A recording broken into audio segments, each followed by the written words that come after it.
जय श्री राधा रानी सरकार की, जय श्री कृष्ण भगवान की, जय कार्तिक मास महत्म्य की। मंदिर श्री बंसी वाले महात्मा यूट्यूब चैनल की ओर से हम आप सभी भक्तों का हार्दिक अभिनंदन करते हैं।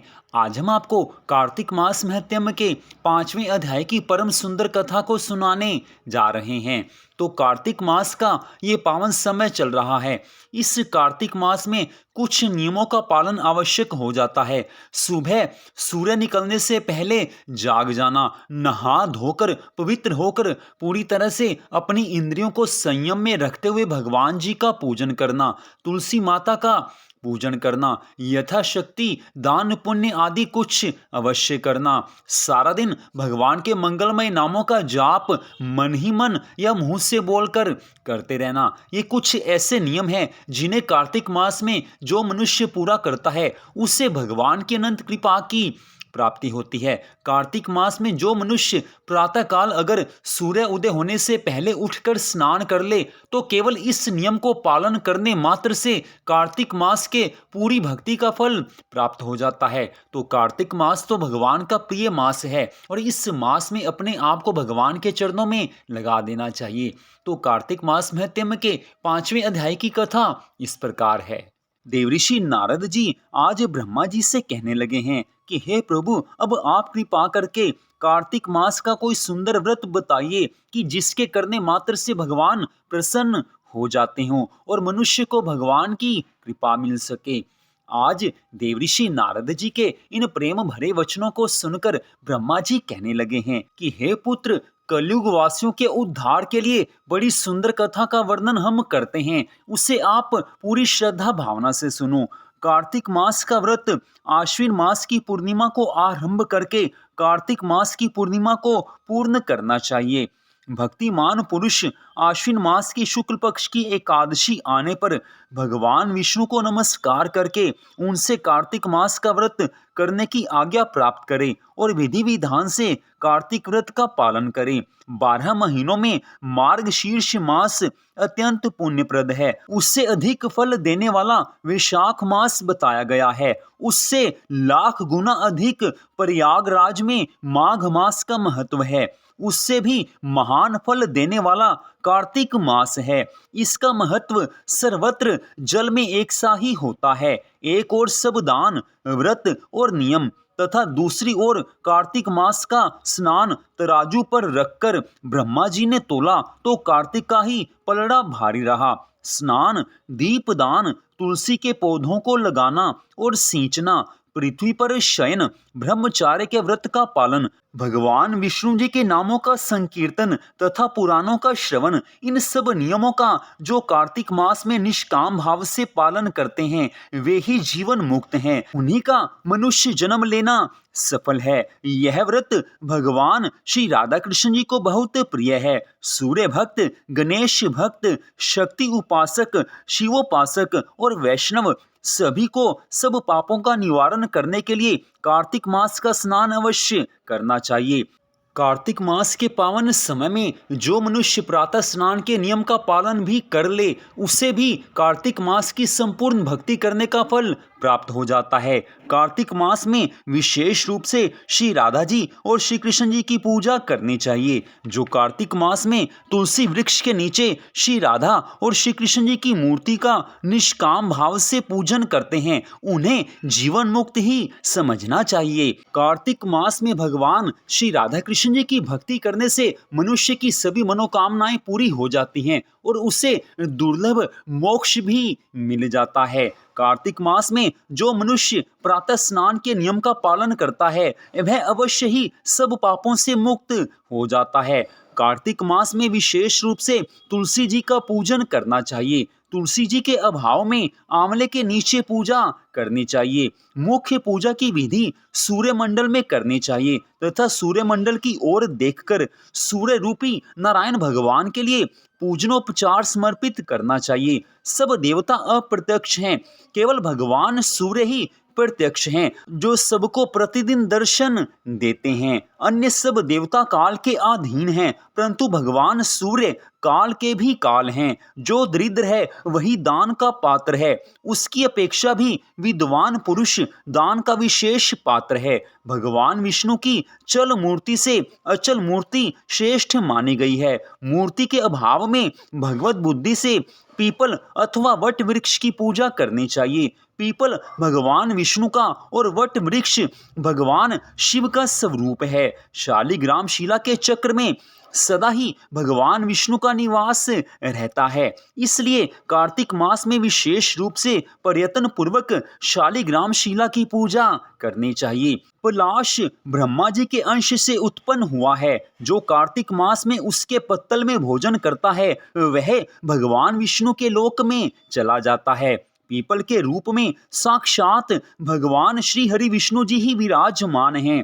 इसलिए कार्तिक मास में प्रयत्न पूर्वक पीपल का पूजन अवश्य करना चाहिए। जो लोग कार्तिक मास में स्नान, जागरण, दीपदान, तुलसी वन की रक्षा करते हैं वे भगवान विष्णु के ही स्वरूप हैं। जो भगवान विष्णु के मंदिर में झाड़ू देकर स्वास्तिक आदि का निष्काम भाव से मंगल चिन्ह बनाते और भगवान विष्णु की पूजा करते हैं वे अवश्य ही जीवन मुक्त हैं। जब 2 घड़ी रात बाकी रहे तब तुलसी जी की मृत्तिका, वस्त्र और कलश लेकर जलाशय के समीप जाना चाहिए। पैर धोकर गंगा आदि नदियों तथा भगवान विष्णु और भगवान शिव आदि देवताओं का स्मरण करें। फिर नाभि के बराबर जल में खड़ा होकर इस प्रकार प्रार्थना करें कि हे जनार्दन, हे प्रभु, हे देवेश्वर दामोदर, लक्ष्मी सहित आपकी प्रसन्नता के लिए मैं कार्तिक में प्रातः स्नान करूंगा। इसके पश्चात भगवान श्री राधा कृष्ण जी को अर्घ्य देना चाहिए। प्रार्थना करनी चाहिए कि हे भगवान,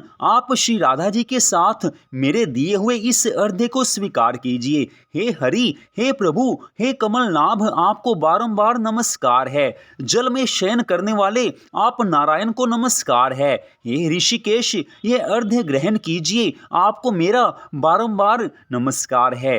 हे पुत्र नारद, अगर कार्तिक मास में स्नान के लिए किसी नदी या बाहर किसी तालाब आदि पर ना जाया जा सके तो घर में ही स्नान करना चाहिए। घर में स्नान करते समय स्नान के जल में गंगा जल मिला लेना चाहिए। इससे गंगा माँ की कृपा मिलती है, गंगा स्नान का पुण्य फल मिल जाता है। भगवान नाम का बारंबार उच्चारण करना चाहिए। प्रातः स्नान जो पूरे नियम पूर्वक करता है भगवान उस पर अपनी विशेष कृपा कर देते हैं। आज ब्रह्मा जी देवऋषि नारद जी से बड़ी सुंदर कथा का वर्णन कर रहे हैं। हम कलयुगवासी अगर कथा के महत्व को समझें तो ये कथा ही हम सबका उद्धार कर सकती है। 84 लाख योनियों में सर्वश्रेष्ठ इस मनुष्य शरीर को प्राप्त करके जिसने अपना मन भगवान के चरणों में लगा दिया उसकी सभी मनोकामनाएं भगवान पूर्ण कर ही देते हैं। मनुष्य मात्र आज दुखों में घिरा हुआ है, परेशानियों में फंसा हुआ है। आज के इस समय में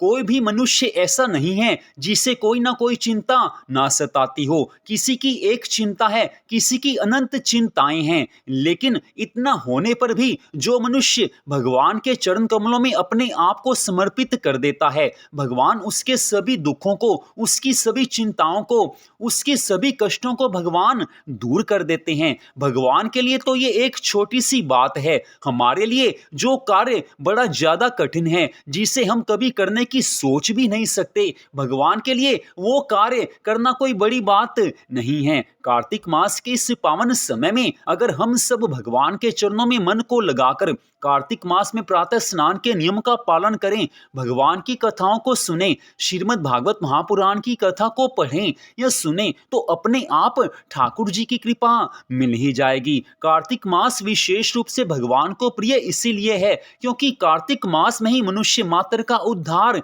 अधिक जल्दी हो सकता है। अन्य शेष मासों में हम भगवान की भक्ति करते हैं तो भगवान की कृपा तो मिलती है, लेकिन कार्तिक मास में थोड़ी सी भक्ति करने से भी मनुष्य को भगवान की बहुत ज्यादा कृपा की प्राप्ति होती है। कार्तिक मास आया जानकर देवी देवता भी प्रसन्न हो जाते हैं। उनके मन में भी एक इच्छा होती है कि पृथ्वी पर जो कलयुग के वासी हैं वे भगवान के चरणों में मन को लगाकर इस कार्तिक मास में अपना उद्धार कर पाएंगे। हम भगवान की भक्ति करते हैं तो भगवान हमारा उद्धार कर ही देंगे। एक बात आती है कि हमारी अनेकों मनोकामनाएं होती हैं, अनेकों हमारे जीवन में दुख होते हैं, उन सब से हर कोई घिरा हुआ है, तो उनसे छुटकारा कैसे पाया जाए? तो इसके बारे में हमारे धर्म ग्रंथ और कार्तिक मास महत्म्य की कथाओं में ही बार बार बताया गया है कि कार्तिक मास की पूरे प्रयत्न पूर्वक श्रद्धा भावना से भक्ति कर लीजिए। भक्ति करेंगे तो आपकी हर इच्छा पूर्ण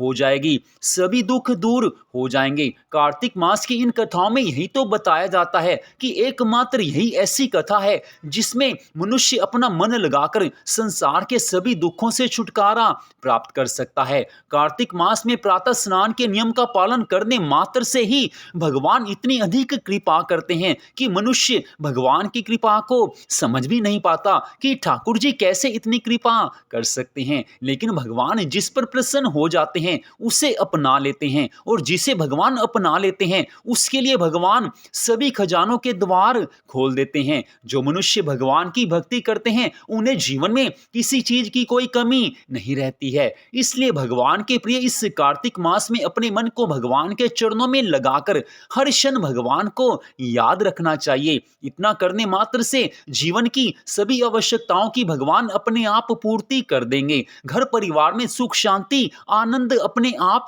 आ ही जाएंगे, क्योंकि भगवान रक्षक हैं तो चिंता तो करनी ही नहीं चाहिए। तो कार्तिक मास में ब्रह्मा जी ने देवऋषि नारद जी से आज विशेष रूप से यही बताया है कि कार्तिक मास में प्रातः स्नान के नियम का पालन सबको अवश्य करना ही चाहिए। तो आज की इस कथा का यहीं पर विश्राम होता है। अगले भाग में आप आगे की कथा सुन पाएंगे।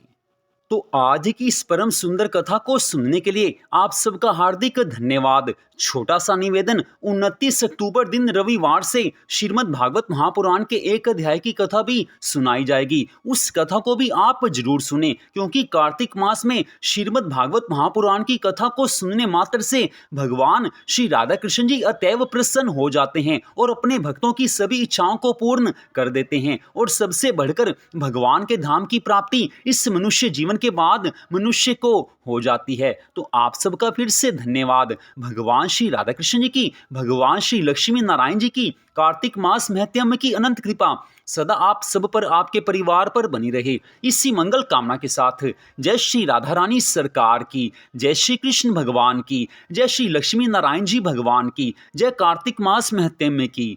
जय जय श्री राधे, जय जय श्री राधे, जय जय श्री राधे श्याम।